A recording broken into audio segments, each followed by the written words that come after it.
வணக்கம். இன்னைக்கு நம்ம பார்க்க போகிற ரெசிபி ரொம்பவே கலக்கலான சிக்கன் பாஸ்தா பேக்கிங் ஸ்டைலில் எப்படி செய்கிறதுன்னு பார்க்கலாம். வாங்க டேரெக்டாக நம்ம ரெசிபிக்குள்ளே போய் பாஸ்தா எப்படி செய்கிறதுன்னு பார்க்கலாம்.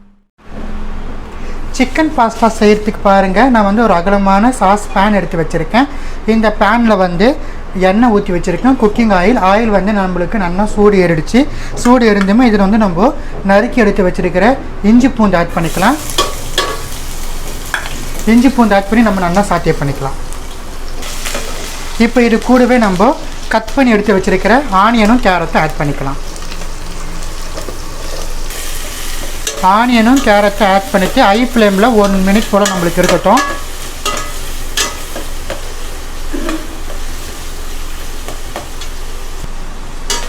நல்லா 1 மினிட் போல் ஆகிடுச்சு. இது கூட வந்து போன்லெஸ் சிக்கன் வந்து நான் 200 கிராம்ஸ் போல் கட் பண்ணி எடுத்து வச்சுருக்கேன். அதையுமே நம்ம இது கூட ஆட் பண்ணிடலாம்.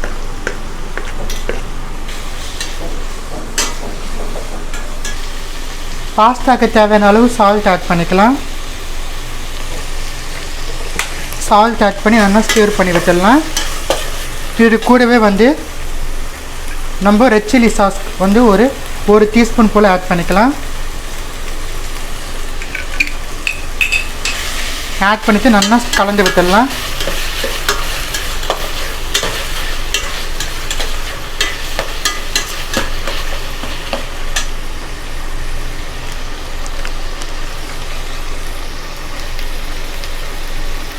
இது கூடவே வந்து பார்த்திங்கன்னா plain red chilli powder add பண்ணிக்கலாம். 1 டீஸ்பூன் அளவு.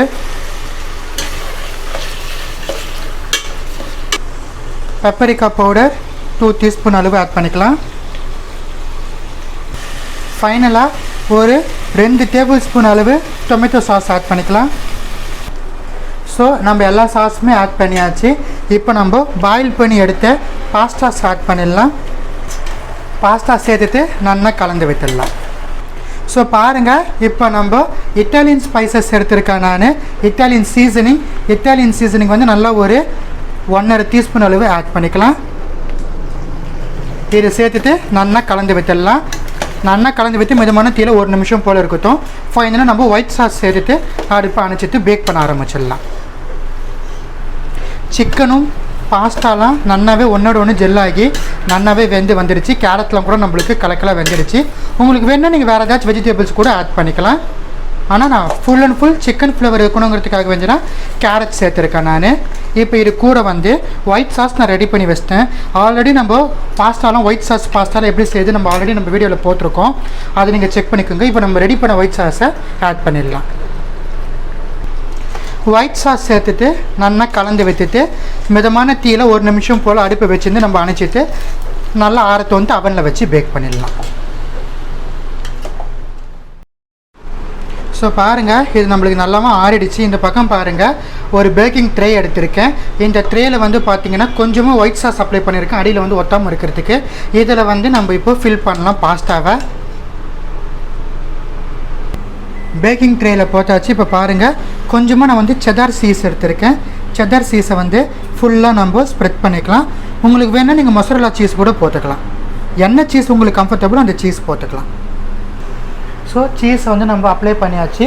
அவன் வந்து 190 டிகிரி செல்சியஸுக்குள்ள 10 மினிட்ஸ் போல் ப்ரீ ஹீட் பண்ணி வச்சுருக்கேன்.